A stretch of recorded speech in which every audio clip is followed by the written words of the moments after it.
Hello, you are tuning in live thank you for tuning into this broadcast. This is a COVID-19 Senate session where current funding, excuse me.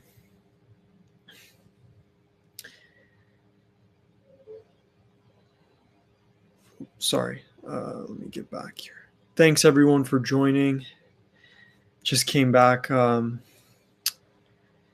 We are waiting right now for senator to speak. This is a rebroadcast from C-SPAN, live coverage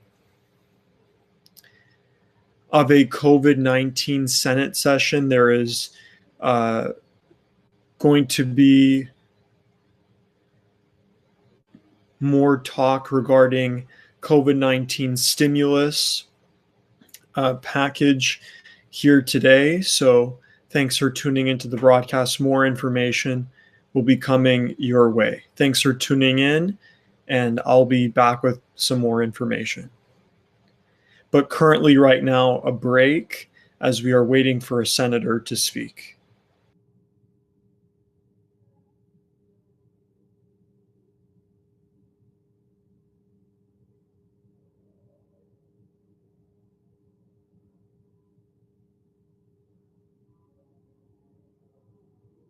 The U.S. Senate is in a quorum call as we await further debate on the floor. Congress faces a midnight deadline tonight to keep the government funded and avoid a government shutdown. Lawmakers are working on both a spending deal and a COVID-19 relief package. Senate Majority Leader Mitch McConnell has filed cloture on a number of nominations, with votes expected over the weekend. You're watching live Senate coverage here on C-SPAN 2.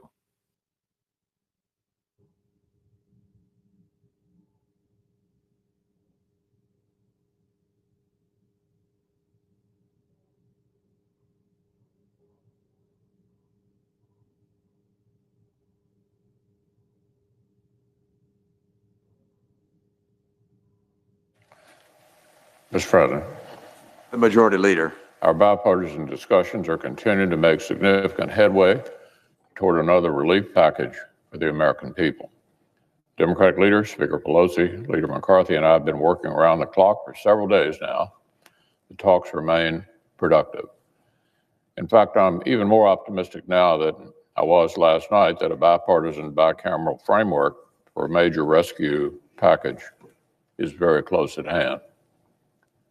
Well, let's face it, though, Mr. President, it doesn't help struggling Americans keep their jobs or endure unemployment or pay their rent or get vaccines any faster to keep hearing that we're having good discussions. What families across the country deserve, what they have needed and deserved for months now, is an outcome. Another targeted relief package to get more assistance into the hands as fast as you are possible. tuning into live coverage I've already waited too long for a the COVID-19 of PPP. Laid off workers have already waited for too long to have COVID-19 relief. programs A extended. senator will be speaking shortly. C-SPAN is showcasing Senator Mitch McConnell earlier today speaking. Yesterday, Mitch McConnell says that pandemic relief deal is close, and there's been talk of about $600 of direct payments This has been an unbelievably hard year for Americans. We've Americans. seen normal daily life grind to halt and take a record-setting economy right down with it. And even as we've watched doctors, nurses, and researchers make life-saving history, we've lost more than 300,000 Americans entirely too soon.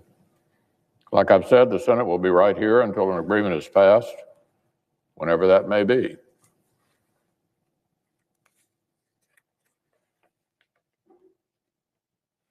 We'll just continue voting. There are some more well-qualified nominees for important posts that we can confirm in the meantime. So let's finish our business for the American people.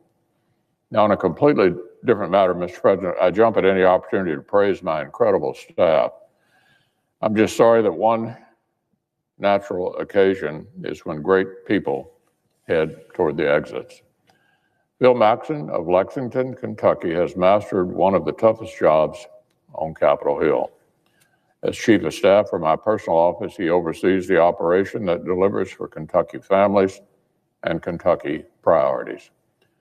Here's what that role means in our tight-knit organization. It's like being the player coach on an old baseball team, who's also a utility player at the same time. Phil wears about 10 hats each day, orchestrating a seamless operation. He's mastered policy, political strategy, messaging, constituent services. He's budgeted and managed the office itself. And Phil is also a liaison and colleague to my leadership office here in the Capitol. He's the linkage between the two sides of my operation, the single person most responsible for helping me harmonize home state priorities with my national duties and keep the Commonwealth at the center of all I do.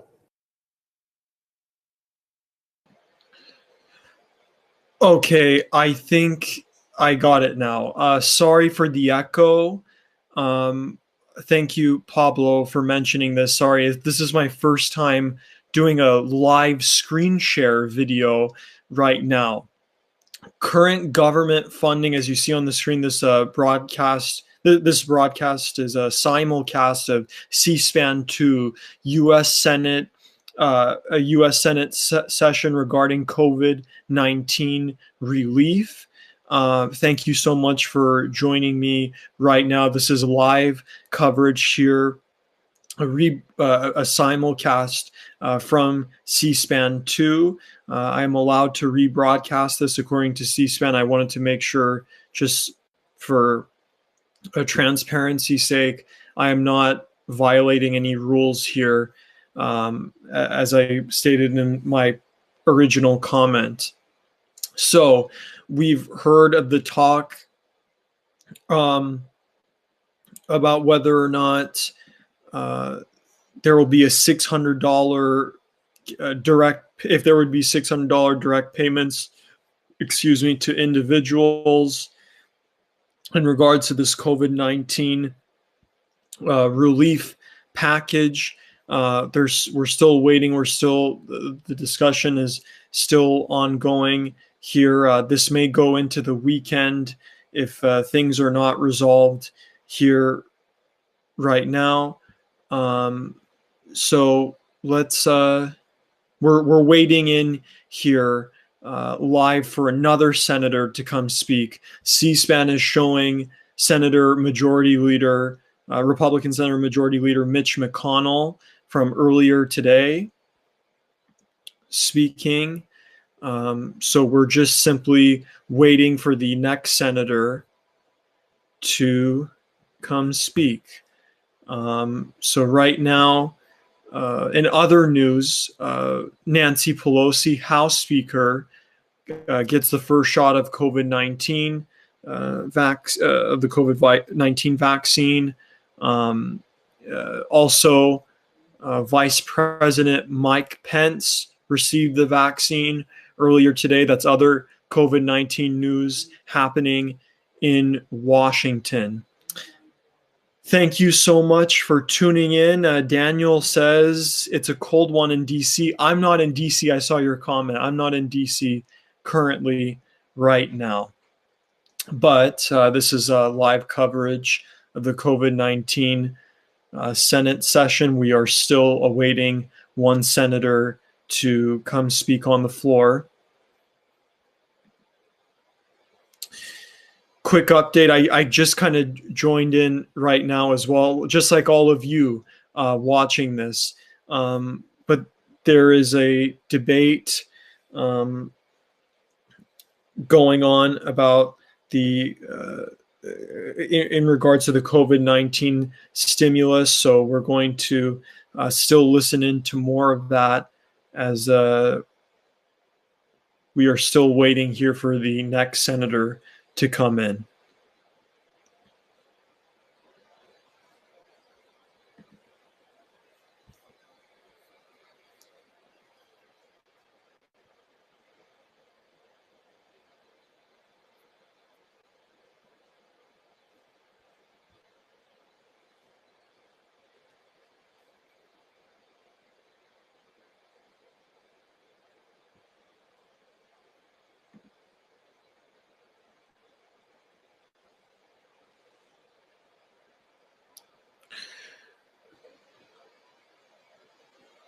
Thank you, Daniel, for commenting.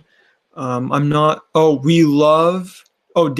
here, I'm going to put Daniel's screen. I can present comments live on the screen. Daniel says that as in Daniel saying that they love Nancy Pelosi. Her roots are in Baltimore, Maryland. Thank you, Daniel, for commenting on the program. We are just moments away from another senator. So the COVID-19 stimulus deal is very close to being reached, but there's still a debate about the Federal Reserve's lending powers. This is coming from the USA Today. The USA Today has been doing updates, and I'm just repeating what they have said earlier today. By the way, you see Chuck Grassley, the senator from Iowa, Republican senator from Iowa, speaking earlier today. On the left side of your screen is earlier action today, earlier talk today, but we're still awaiting for more senators to be talking right now.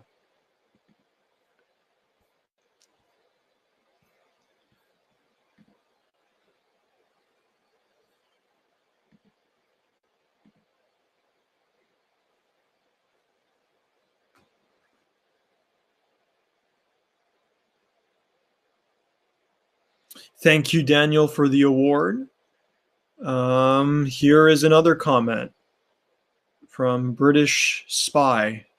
Cool name. This funding bill will pass surely. Thank you for the comment on this, on the show today. It's not really a show. It's more of a rebroadcast and just trying to show you what's going on here. For those of you who have just joined, there's been talk of when would elected officials when would elected officials get the COVID-19 vaccination? Well, Vice President Mike Pence received the COVID-19 vaccination, and the Speaker of the House, Nancy Pelosi, the Democrat, also receiving the vaccination earlier today. So there was, questions about when will elected officials get the vaccinations, and those two elected officials getting vaccinations earlier this morning. Here, let's go back to the Senate floor. I believe we are going to see a senator speak once. Oh, yes, we are. Here we go. We're going to listen into Dick Durbin from Illinois, the longtime Democrat incumbent from Illinois. Let's listen into Minority Whip Senator Dick Durbin.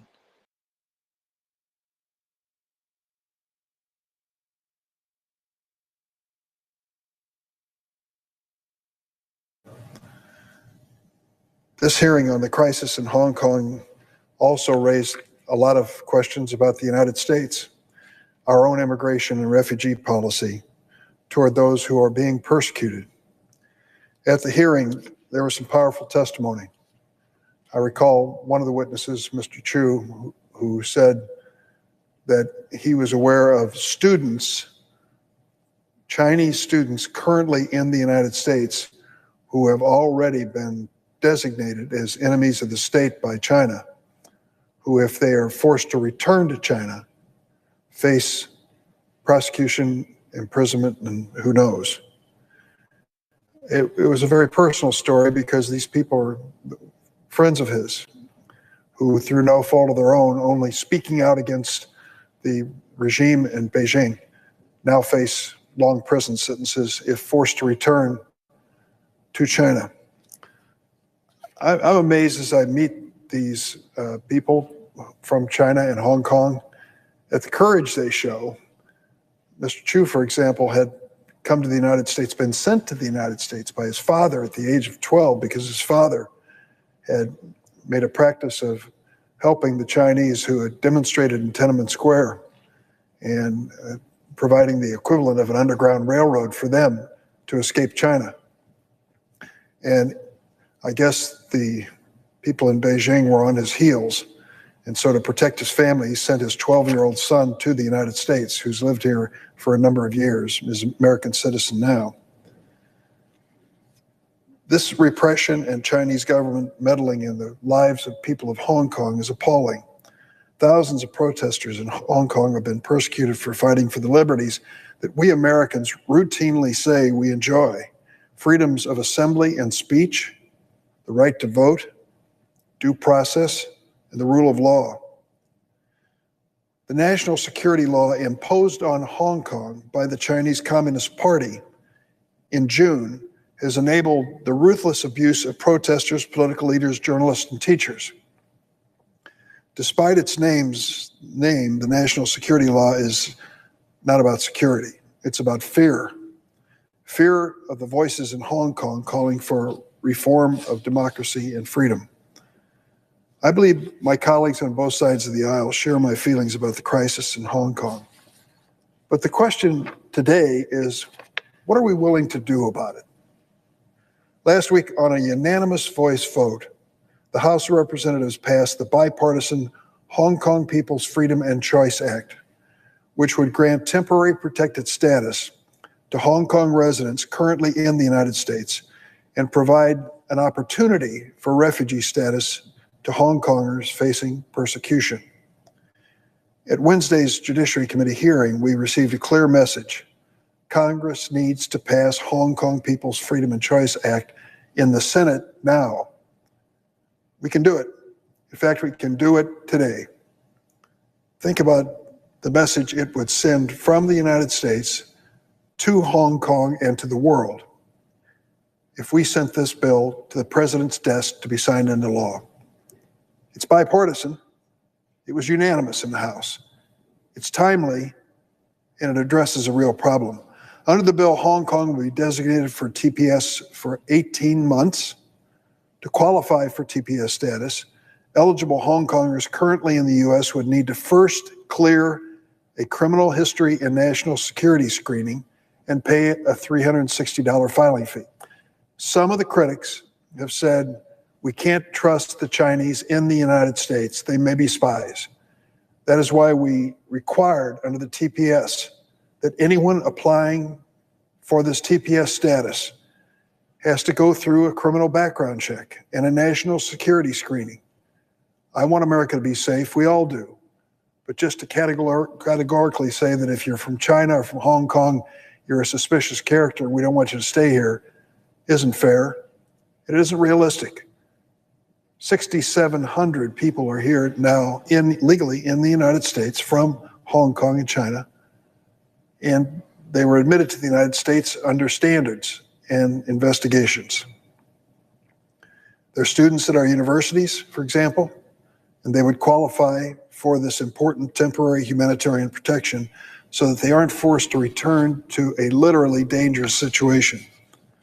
TPS can be granted by the president if he wishes, but the Trump administration has failed to protect Hong Kongers in need. This bill also establishes expedited refugee and asylum access for qualified individuals and their family members. This would enable persecuted Hong Kongers to register with any U.S. embassy or consulate or with the Department of Homeland Security if they're in the U.S. Refugees and asylees would be required to meet all legal requirements and pass background checks before being granted status in the United States. That is just not a minor administrative chore. We're serious about it.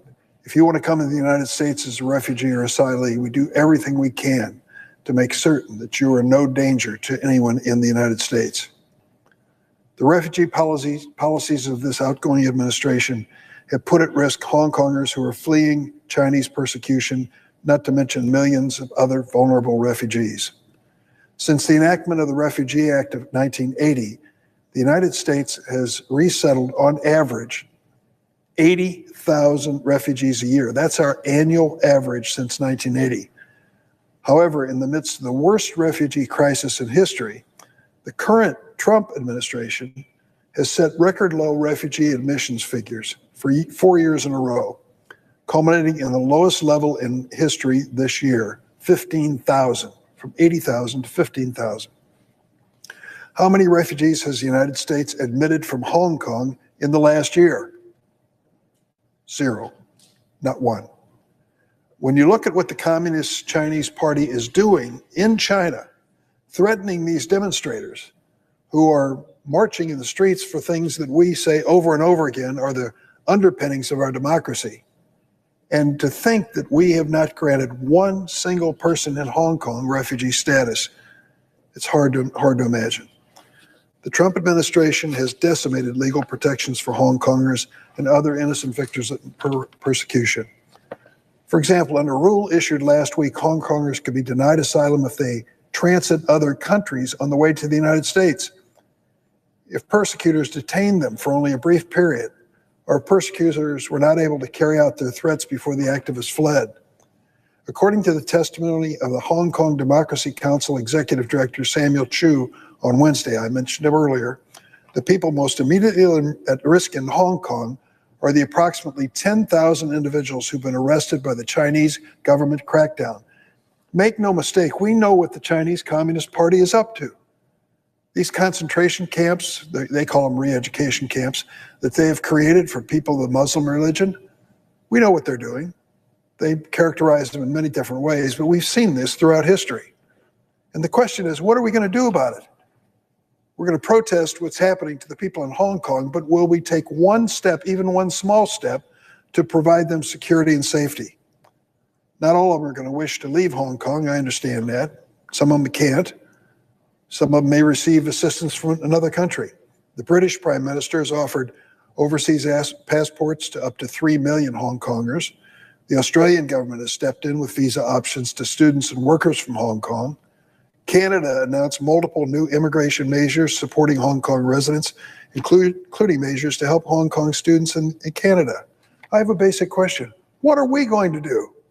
You hear this about the British stepping up, the Australians stepping up, the Canadians stepping up. Where is the United States? This is our chance today. Senator Blumenthal is going to make a unanimous consent request to actually have the United States do something. One country cannot take in all the refugees from Hong Kong, nor should it be asked to. But surely the United States of America, the most powerful nation on earth, we hope a model for democracy in the world, cannot protest what's happening to the innocent people of Hong Kong and the repressive regime of Beijing and then do nothing. Passing the Hong Kong People's Freedom of Choice Act is urgently needed. The situation continues to deteriorate. We need to do it and do it quickly. We need to protect Hong Kongers in need. Think about the message that sends to the world if the United States agrees with Senator Blumenthal's request today, passes the measure that's already passed the House of Representatives, and it becomes a policy of this land. How will the Chinese government pass that off as insignificant when all of these countries are basically saying their treatment of the people in Hong Kong is abominable? We should act quickly. The Senate Judiciary Committee has failed to raise another bill, Hong Kong Safe Harbor Act, sent to it 6 months ago. So they've had their opportunity in the committee to do something. Under a Democratic majority, the House did their job, acted quickly with a bipartisan bill. We've seen a lot of speeches from both sides of the aisle about how mad we are at the Chinese government. The question today in the next few minutes is, are we mad enough to do something? Do something significant. I ask the Senate to join the House in passing the Hong Kong People's Freedom of Choice Act now. Let's send this bill to the president and send a strong message to the people of Hong Kong that they are not in this alone. How fortunate I am to have a colleague like Dick Blumenthal. We see eye to eye on this issue. He jumped on the measure and said he wanted to move on it, and I thought, darn, I wish I'd have been the first one. But I'm happy to accompany him and to be his partner in this effort. I sincerely hope that this is truly bipartisan. If our protest against the Communist Party of China is meaningful and bipartisan, it will be powerful. I yield to my colleague from Connecticut. Mr. President. Senator from Connecticut. Thank you, Mr. President. I'm really honored to follow Senator Durbin, a staunch and steadfast champion of refugees and immigration reform, who year after year has shown the courage to stand up on this issue. And to emphasize a point that he has made, there is an urgency to our acting. There is a sense that time is not on our side for the lives at stake here. The world has watched in horror as China has cracked down on the incipient democracy movement in Hong Kong. We've seen the yellow umbrellas, we've seen the marchers in the streets, and the brutality and the cruelty of the Chinese Communist Party and Chinese authorities using clubs and guns with the kind of thuggishness that has come to characterize the Chinese anti-democracy movement there and around the world. We have an opportunity to take a stand and speak out and do something in defense of the brave protesters who are risking their lives. We've seen this kind of democracy movement before. We know it's in the great tradition of our country to stand with those protesters and those marchers who are saying to the Chinese government, we will not let you break the agreement that you did in 1984 with the United Kingdom to preserve these freedoms and to make Hong Kong an outpost of democracy in the repressive regime of China. We will not let you chip away at our rights or extradite our people to China. That law was the spark that ignited these protests. We will not let you mock our demands for freedom and democracy. The Hong Kong People's Freedom and Choice Act of 2020 was passed unanimously in the House of Representatives. Overwhelming bipartisan support. And it would very simply give those protesters protective status in this country, the greatest nation in the history of the world, saying to them, we will give you a safe harbor. We will give you a place where you can be protected. And remember, what the Chinese are saying is, you can be indicted, you can be arrested, no matter where you are in the world. If you violated our laws, we will bring you back. And we would say to those protesters who are simply demanding fundamental freedoms that often we take for granted here, we will give you protective status. We'll give you temporary protective status right away. We will make sure that you have that safe harbor. Now, I know that my colleagues, Senator Rubio and Senator Menendez, have a bill that's actually called the Hong Kong Safe Harbor Act. We had a hearing on it the other day in the Judiciary Committee. All of my colleagues expressed support for the individuals who came to us asking us to act on that measure. And the Hong Kong People's Freedom and Choice Act of 2020, in fact, would go beyond that measure only to say that you don't have to be formally charged in China. You don't have to be in specific categories of protester. You can be a journalist, and you can get temporary protective status. And it would also say that you don't have to demonstrate individually a fear of persecution, but you do have to be screened. You do have to demonstrate you're not going to be a national security threat. And my colleague, Senator Durbin, is absolutely right to make this point. Nobody wants Chinese spies in this country. There would be a background check and a screening, just as there are for other refugees under this measure. The other day at this hearing, we heard from Samuel Chu and Nathan Law. We heard from Joey Su. These activists are fighting for freedom We heard their stories, so powerful and moving. Their faces and voices should be heard and heeded in this body.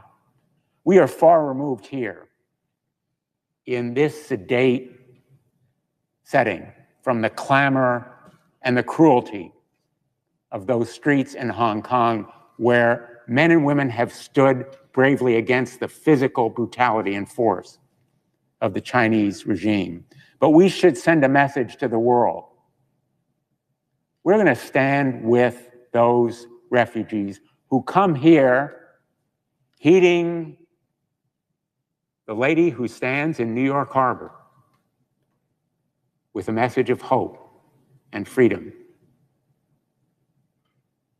The same lady who many of our forebears in this chamber saw when they came to this country, like my dad in 1935 at the age of 17, alone, seeking to escape persecution in Germany, speaking no English, knowing virtually no one,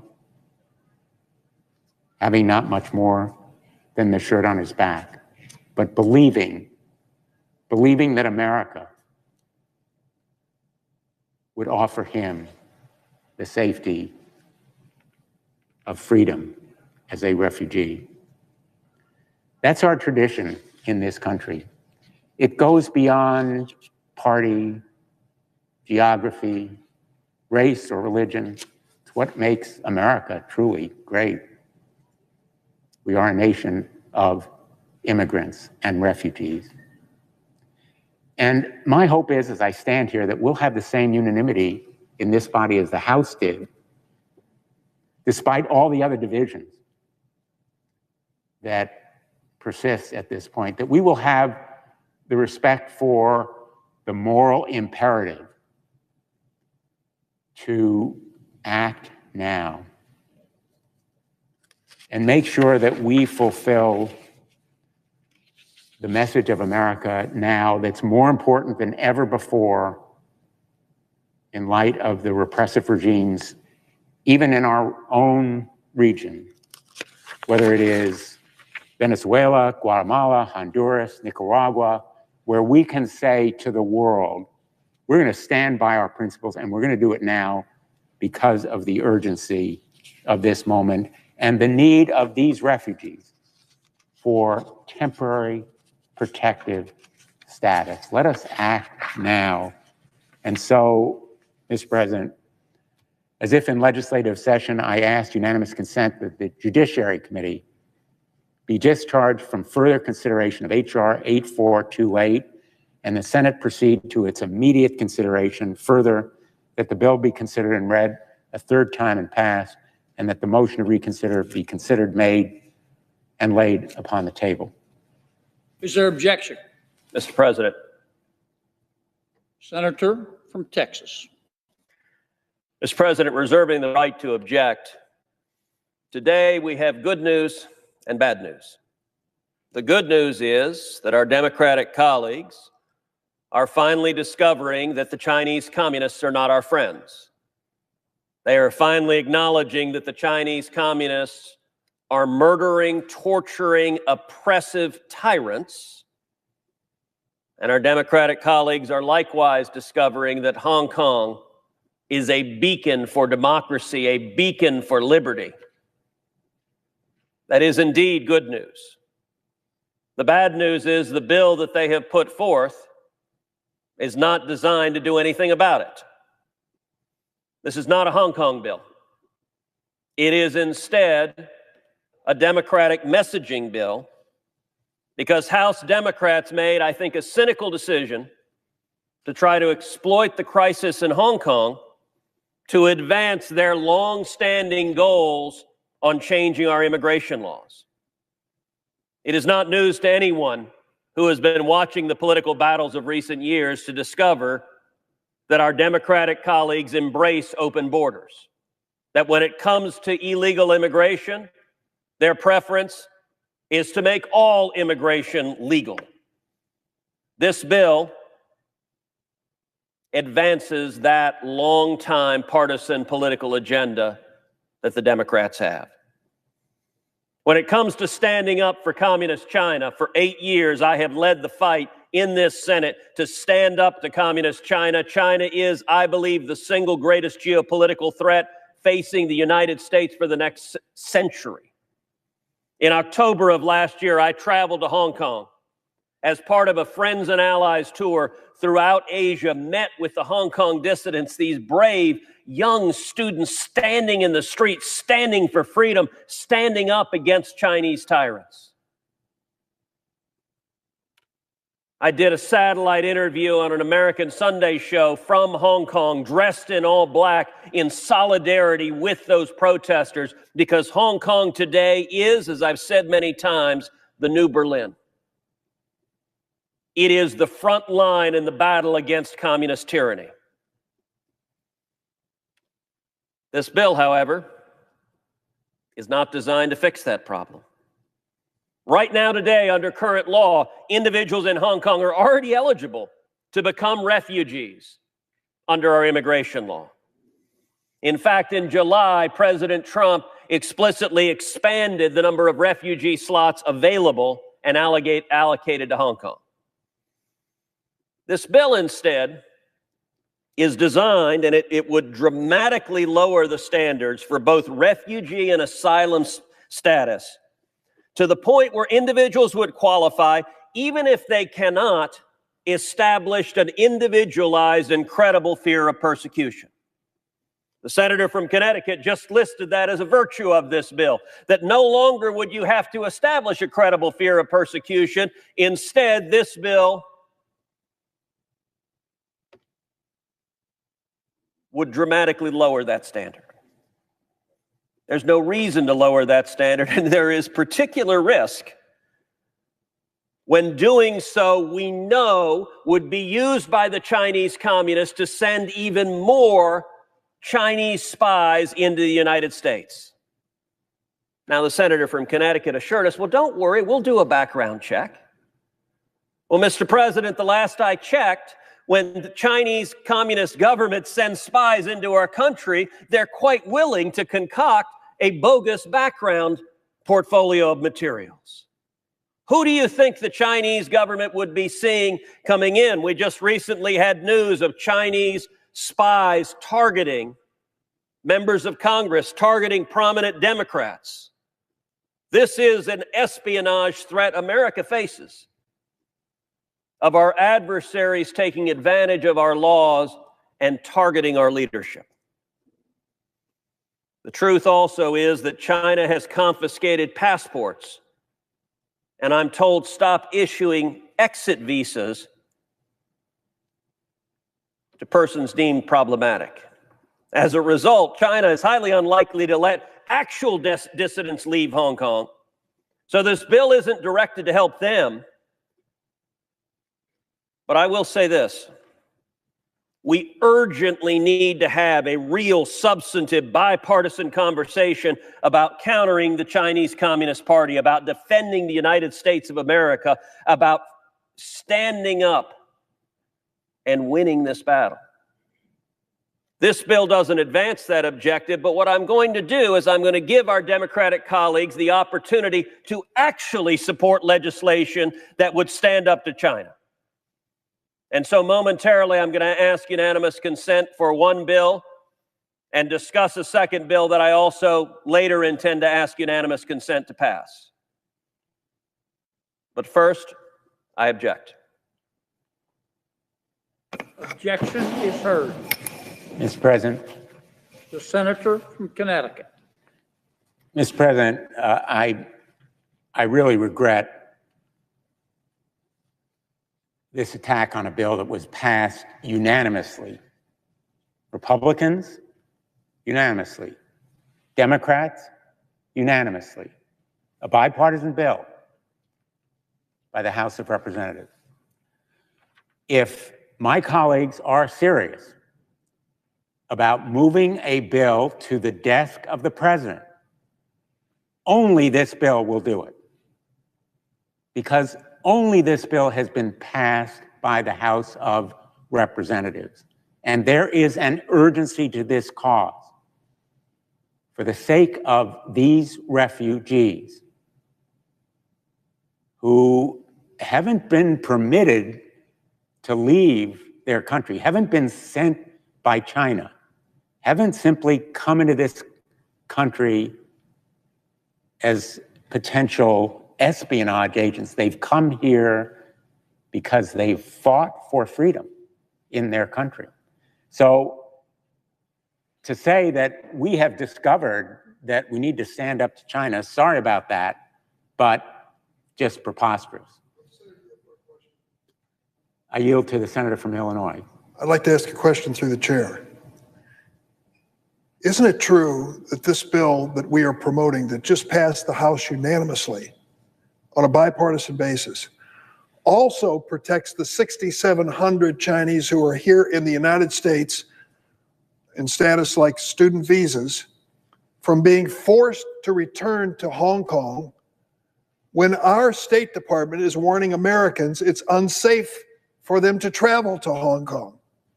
Is that not true? The senator from Illinois is absolutely right, and I was just going to, as a matter of fact, make that point because I think it is central to the objection that's been raised. In fact, the people in danger here are already here. They're in danger if they're sent back, as they would be without that temporary protected status. So that point, I think, refutes essentially the argument that's just been made by our colleague from Texas. If the senator yields further for a question, and this notion that the Chinese in the United States are all suspect spies, is that the point you want to make? Is that really the point you want to make? Do we have background checks involved here? Do we have screening involved here? We're all intent on keeping America safe. But to categorize a group of people as all potential spies and therefore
You are just joining right now. Thank you for just joining this broadcast right now. Technical difficulties. Let's get back onto the Senate floor.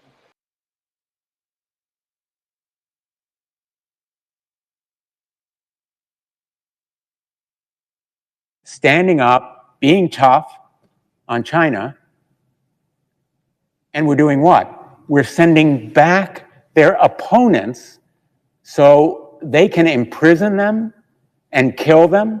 That's the notion of being tough on China, to enable them to imprison and kill their political opponents. I asked my colleague from Texas to rethink the practical implications of this measure and to consider why the House of Representatives unanimously passed this step. It doesn't lower the standards for political refugees coming to this country. It doesn't eliminate any security checks. It takes people, many of them living here already, not spies by any means, and sends them back to the meat grinder of the Chinese repressive Communist Party. It may sound like good rhetoric to oppose this bill. But my colleague from Texas heard the testimony of these freedom fighters and why they need temporary protective status, why they support a safe harbor.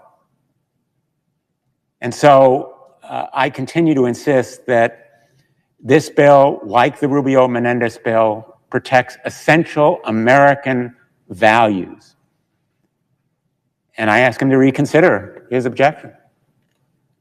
Mr. President. The senator from Texas.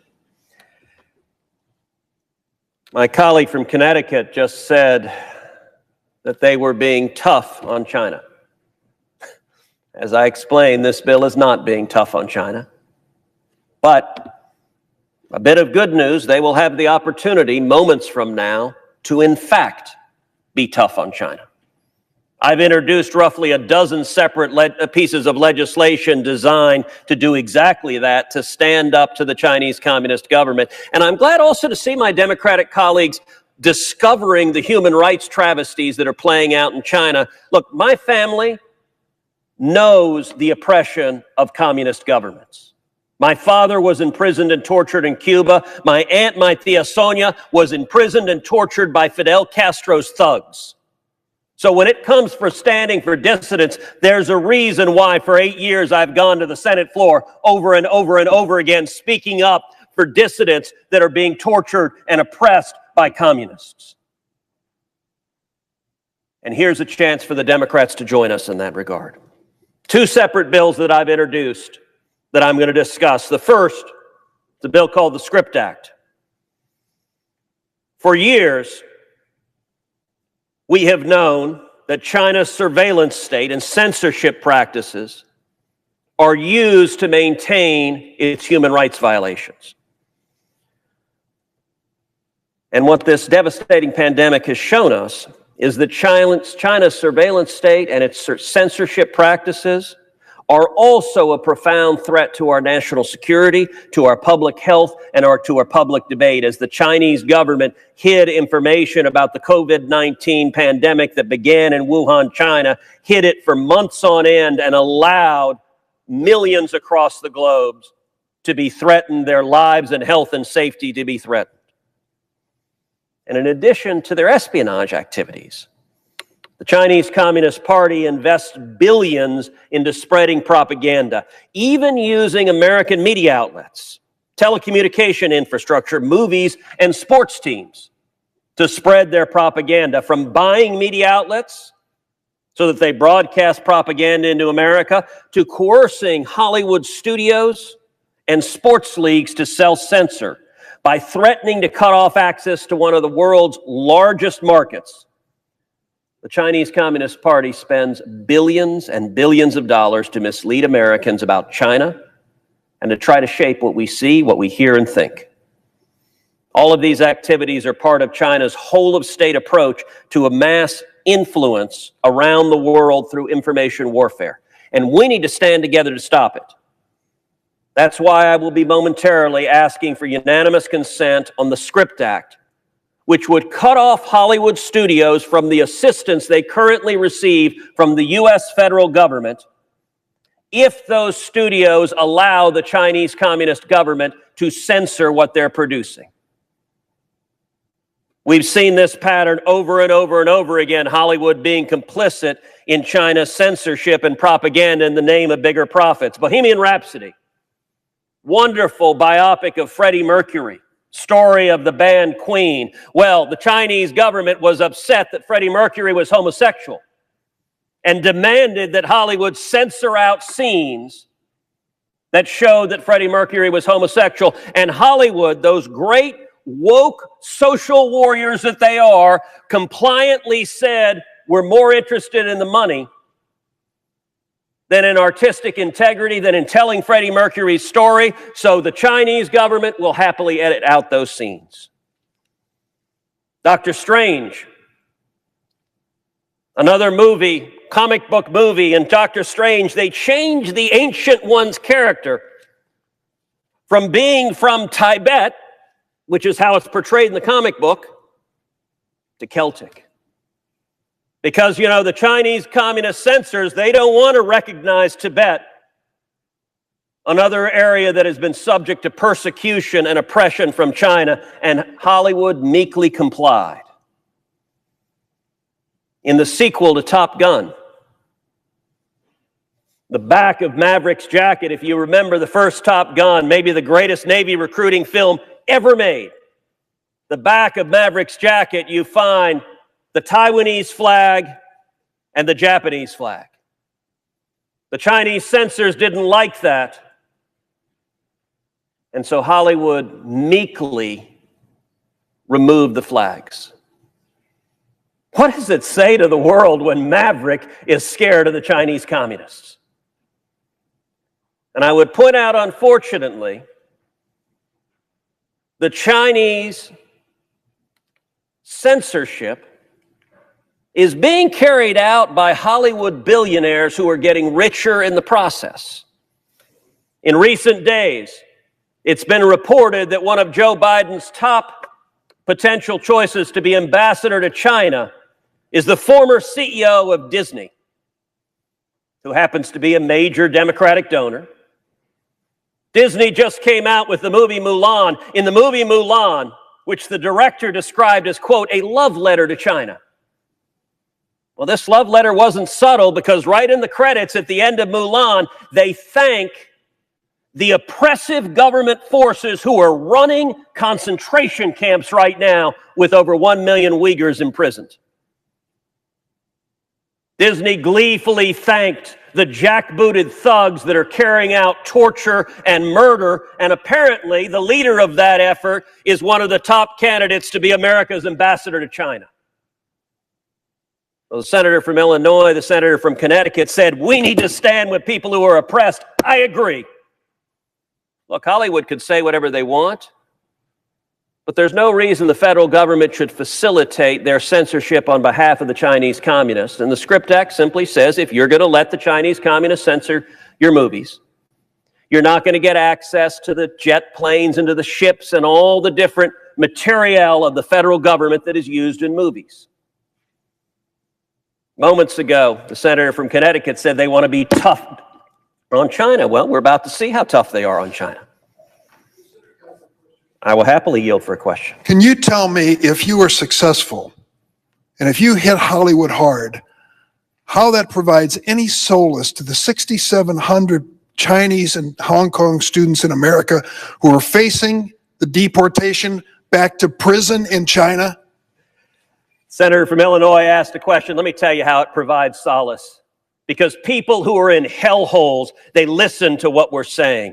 People who are in hellholes, they hear the voice. You know, some time ago, I had the chance to sit down with Natan Sharansky, the famed Soviet dissident. He and I sat down and visited in Jerusalem.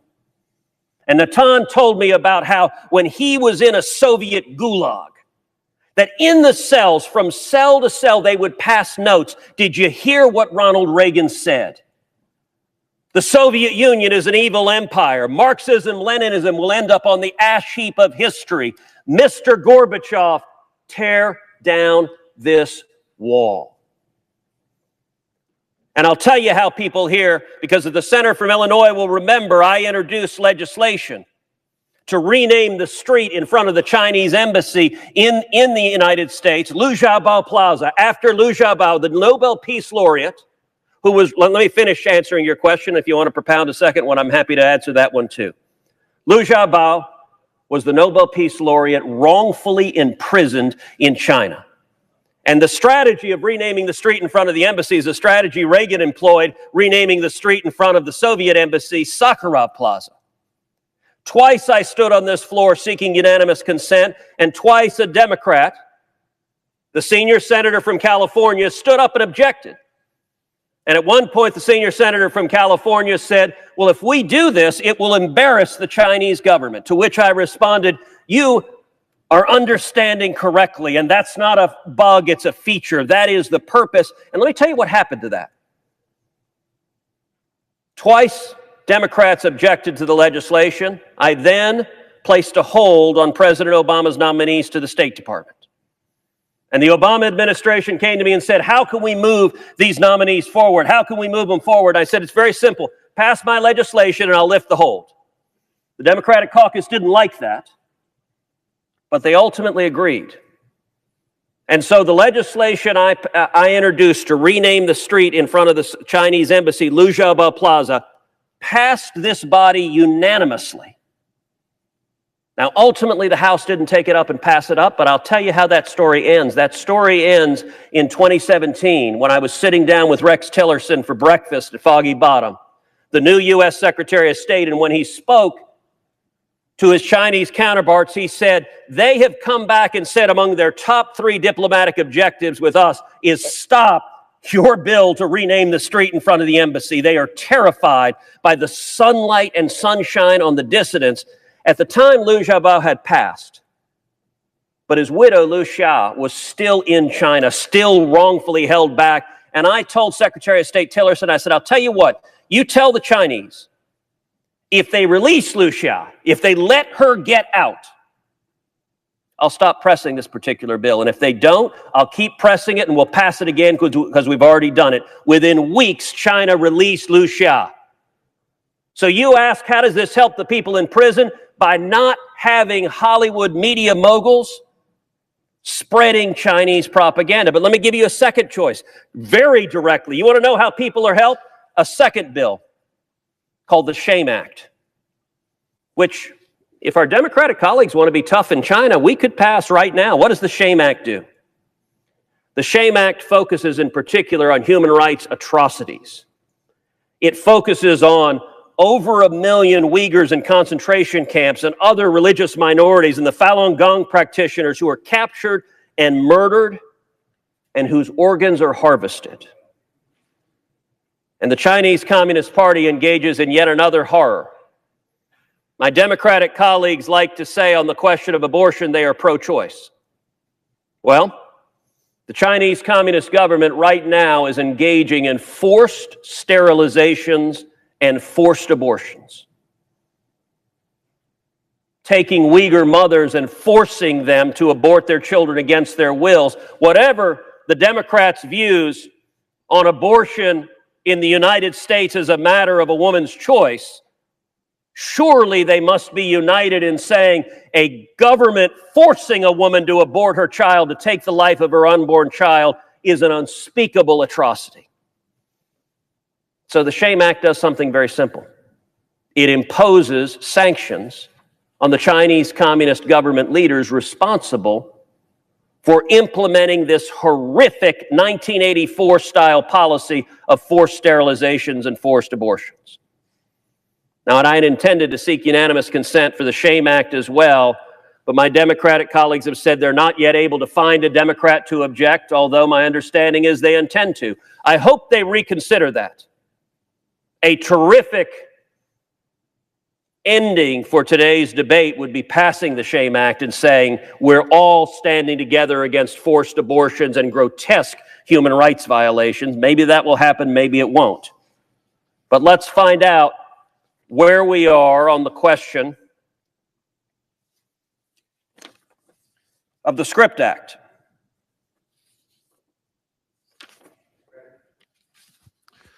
The senator from Connecticut. Reserving the right to object.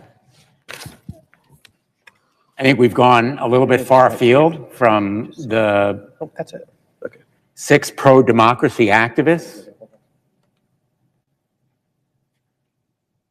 living abroad. From Connecticut, I have not yet yielded the floor, and I'm about to ask the unanimous consent, so. The senator from Texas. Mr. President, as if in legislative session, I ask unanimous consent that the Committee on Homeland Security and Governmental Affairs be discharged from further consideration of S. 3835 and the Senate proceed to its immediate consideration. Further, that this bill be considered read a third time and passed, and that the motion to reconsider be considered made and laid upon the table with no intervening action or debate. Is there objection? Mr. President. Senator from Connecticut. Thank you, Mr. President. Reserving the right to object on the SCRIPT Act, which I understand is the only measure so far on which the senator from Texas is seeking unanimous consent. very simply, he knows, I know, we all know, that measure will never reach the president's desk. There's simply no way it can pass both houses of Congress in the next few days before the end of this Congress. The only way we can do something for the freedom fighters and democracy advocates in communist China is to pass this measure that he has objected to, which has unanimously passed the House of Representatives. Only H.R. 8428 offers that opportunity. And frankly, only this measure that he's objected to does anything for the dissidents or the democracy advocates or the freedom fighters directly. He's talking about movies. We're talking about human lives.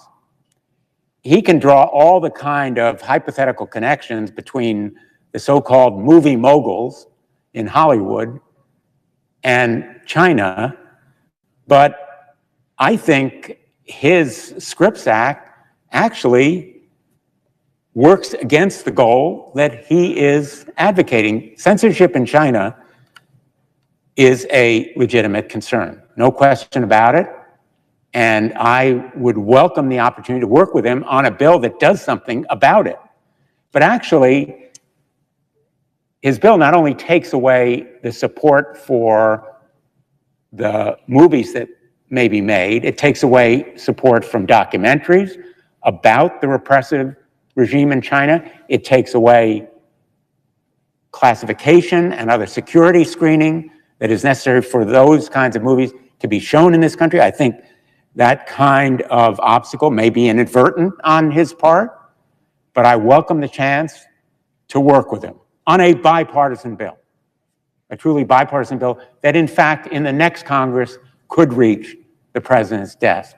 This one that he's offering, the Scripps Act, goes nowhere. But I just want to bring us back to the reality that really is at issue here.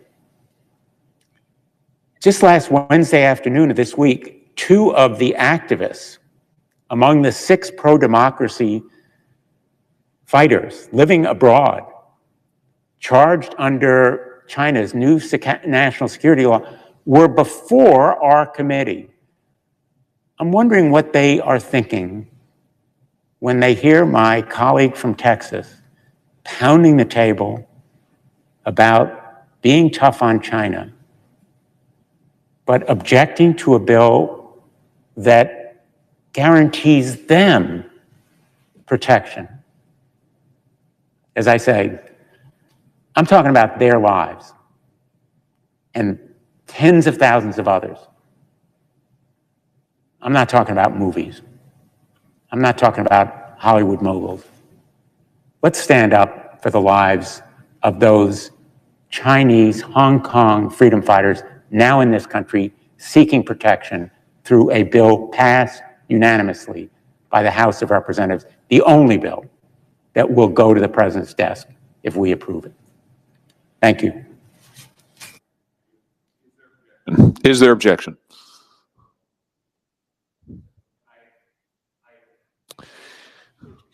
The objection is heard. Mr. President. Senator from Texas. 3 brief observations. Number 1, the senator from Connecticut said multiple times that the House bill in question passed the House unanimously. I am sure this is inadvertent, but what the senator from Connecticut said is simply wrong. It passed the House by voice vote, which is a very different thing from passing unanimously. It simply means the vote tally was not recorded. Secondly, the senator from Connecticut said the Scripps Act is not going to pass this Congress. Well, that appears to be correct, but that is for one reason and one reason only, which is the final 2 words uttered by the senator from Connecticut. I object. Quite literally by doing nothing, quite literally by giving the identical speech he had just given and then closing his mouth before those final 2 words. Had that occurred, the Script Act would have passed this body unanimously. So the only reason the Script Act isn't passing is because the Senate Democrats are objecting. And it should not be lost on anybody that the Hollywood billionaires who are enriching themselves with this Chinese propaganda are among the biggest political donors to today's Democratic Party in the entire country. Senator from Connecticut said, well, the Script Act might make it possible to have documentaries on the human rights abuses in China. Oh, really? That argument staggers the mind. It so defies reality because you know what? Hollywood doesn't make movies about the human rights abuses in China. Earlier this year, I had the opportunity to meet Richard Gere. Now, Richard Gere is not someone you would ordinarily imagine palling around with a conservative Republican from Texas, but Richard Gere was up here. He was up here actually standing up against Chinese abuses and urging anyone who would listen, Republican or Democrat, to stand with him. You know, Richard Gere has not made a single major Hollywood movie in a decade. Why? Because he dared stand with Tibet. And the Hollywood billionaires blackballed Richard Gere. If you speak out for Tibet, if you do what the senator from Connecticut just suggested and discuss the Chinese human rights abuses, it doesn't matter that Richard Gere used to be an A-list Hollywood blockbuster actor. Boom, his career's dead because no studio will produce a movie with him because he spoke the truth. And by the way, my bill presents zero barriers to someone actually making a documentary on the human rights abuses in China, because presumably if you're making that documentary, you wouldn't allow the Chinese Communist government to censor it. I don't know what kind of documentaries the senator from Connecticut is familiar with, but I'm not familiar with documentaries done on tyrants and concentration camps where you let the concentration camp guards edit out the stuff they don't like. That ain't a documentary. Senator from Connecticut said perhaps we can work together in a bipartisan manner to address this. I hope so. Standing together against the oppression of the Chinese communists would be a very good thing for the United States Senate. It'd be a very good thing for our country. Unfortunately, at least today, that hasn't yet happened. I yield the floor. The senator from Connecticut. Mr. President, the only ones happy with the outcome of today's debate are the Chinese government. And I regret this outcome because there probably was a time when we would have cooperated in a bipartisan way on both of these measures. And it may not have been unanimous. There may have been a few contrary votes in the House, but clearly it came here with bipartisan support. And I regret that the outcome today is not bipartisan agreement to protect those freedom fighters who came before the Judiciary Committee and who have risked their lives. This issue is not going away. It will be back, because fortunately, the activists from Hong Kong will persist in their fight. And we ought to do everything we can to make sure they have a safe haven in this country and that they are protected here. So my closing plea to my colleague from Texas is that maybe there remains time, even in this session. But if not, we need to take a stand as a nation against Chinese censorship, against repression by the Chinese, and come together and work together. Thank you, Mr. Chairman.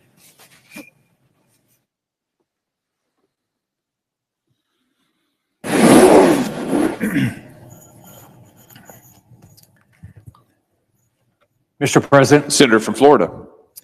first thing I'd like to do is comment on the discussions we just had. You know, I've been up here a little less than 2 years, and the thing that surprises me is invariably the Democrats won't stand up against the Communist Party of China.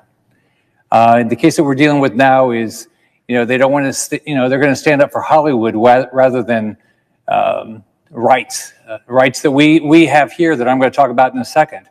Whether, we ought to be standing up against people, Communist China Party stealing our jobs, our technology, attacking, Communist Party for what they've done to Uyghurs, for organ harvesting, for taking away the basic rights of Hong Kong citizens. And invariably, I watch my Democrat colleagues, they won't stand up against Communist China. I don't understand it. This is a party that clearly wants to dominate our society, our way of life. They are completely disagree with our way of life. And I want to thank Senator Ted Cruz for his continued fight for rights, for all the rights that we have in this country, but fighting for those rights so people whether in Hong Kong or in communist China or in Taiwan have the same freedoms that we have. So I want to thank Senator Ted Cruz for showing up today and doing this. Today, what I'm going to talk about is religious freedom.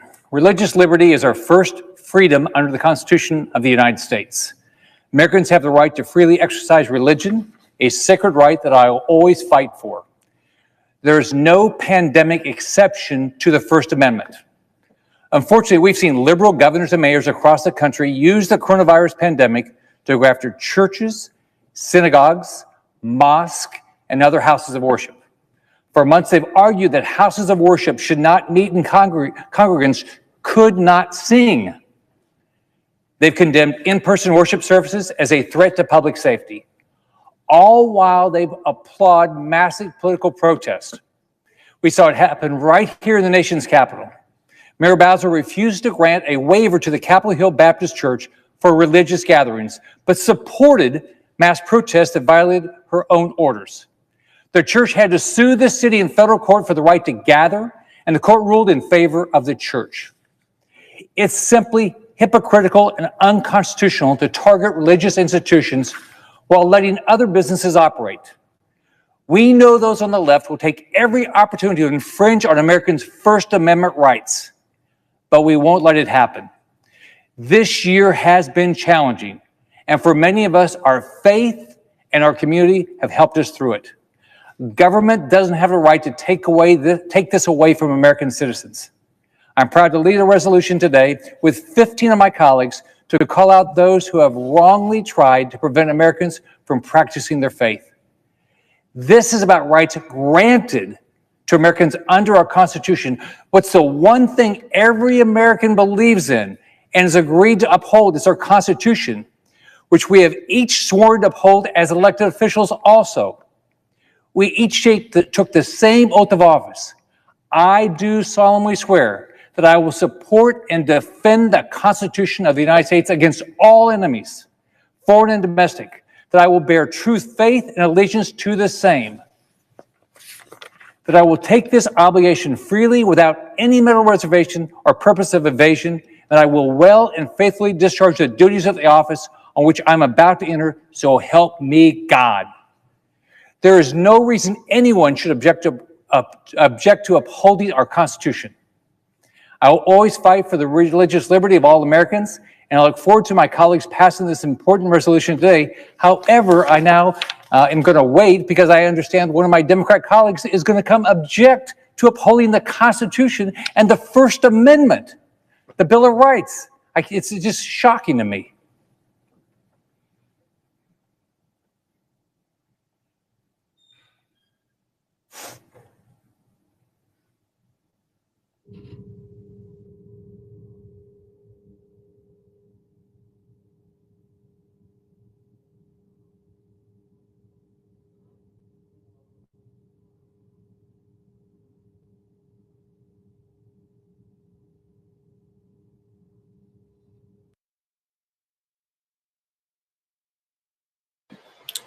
You are watching live coverage here on Happs television of the floor of the United States Senate. Earlier, there was discussion of COVID-19 relief And then right now, I joined at the end of that talk, but now you saw, if you had just joined like about 10 minutes ago, a discussion about Hong Kong refugees. You saw Senator Dick Durbin, Senator Richard Blumenthal, you saw Senator Ted Cruz, all debating on whether or not on the HR on the 842A bill that was passed in the House of Representatives on December 7th, 2020. It is the Hong Kong People's Freedom and Choice Act of 2020. As you saw there, Senator Ted Cruz was in disagreement of what Senator Blumenthal and Senator Dick Durbin were both saying about the issue. You saw Senator Ted Cruz bring up his own bills that he's wanted to push through the Senate. He talked about the SCRIPT Act, which would ban U.S. government funding or providing assets to such as tanks and jets to studios or movies that censor for the Chinese market. That's according to GovTrack US. So Senator Ted Cruz is the main sponsor of that bill. And then the bill here that 8428 bill regarding Hong Kong residents and Hong Kong refugees and their status. This is coming from Congress.gov. I'm going to read it. This bill provides for temporary protected status and refugee status for qualifying Hong Kong residents and contains other immigration related provisions. So that was the discussion there on the Senate floor.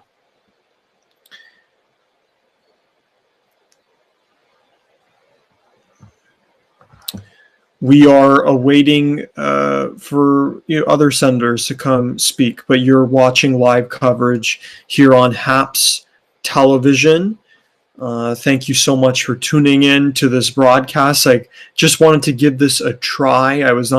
I did not even have a plan in mind. I just decided to go on the air. Now let's listen in to Senator Rick Scott from Florida here before I go on further. Let's listen in. Considered made and laid upon the table with no intervening action or debate. Is there objection? Mr. President. The senator from New Jersey. Mr. President, reserving the right to object, my colleague, Senator Scott, has chosen an interesting point in this pandemic to object to public safety measures intended to protect human life and ensure scarce resources are not squandered. Over 17 million Americans, 17 million, have contracted COVID that we know of.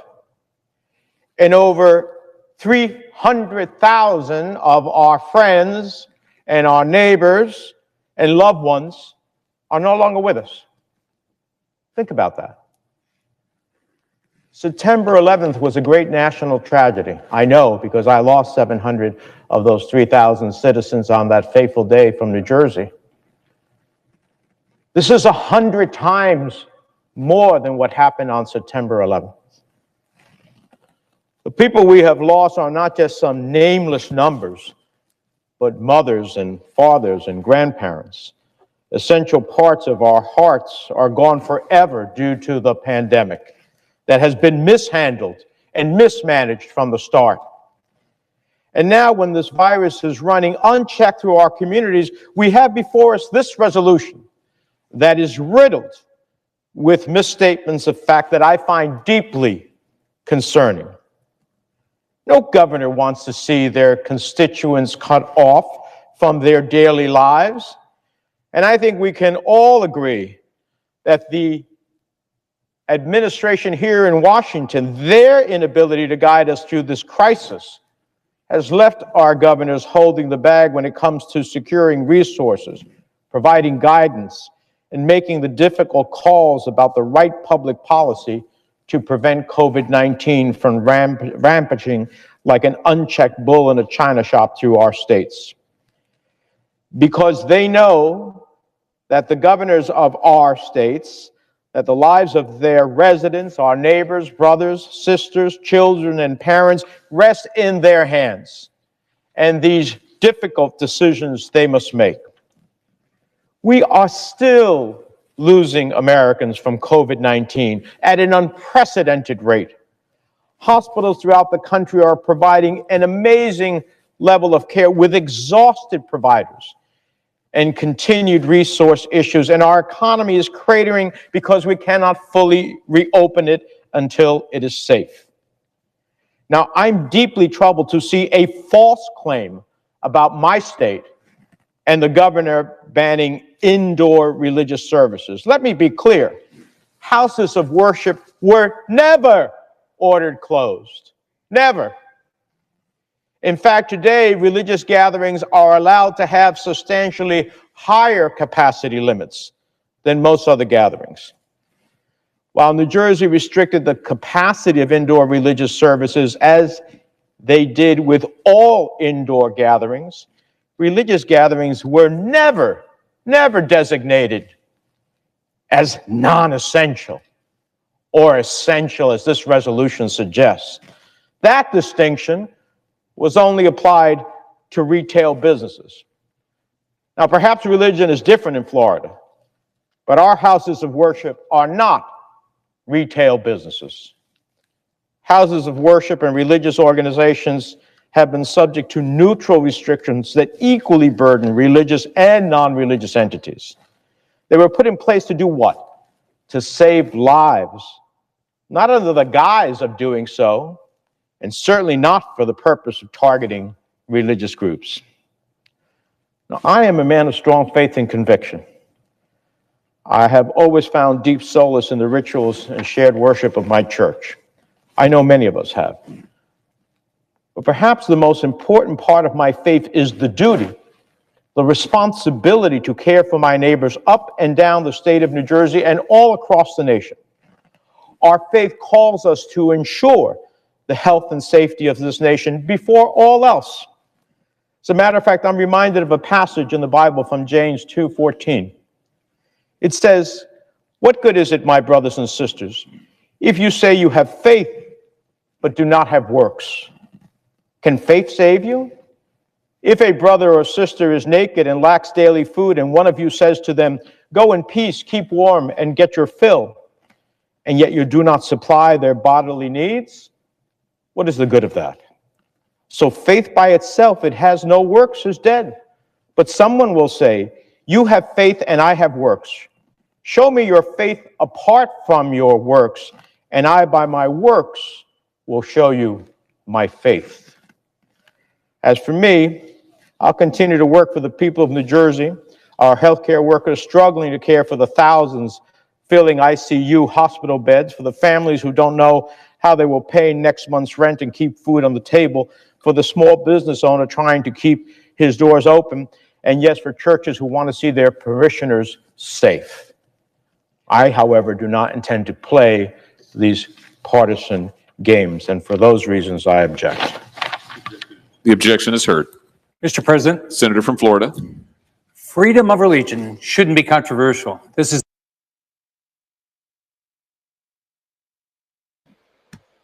Thank you for tuning into this broadcast. Please, if you want to continue to see this Senate session, please go to cspan.org if you want to see that fully and see the Senate session. I have to go. I wanted to test this out. I've never tried doing this before here on Happs television.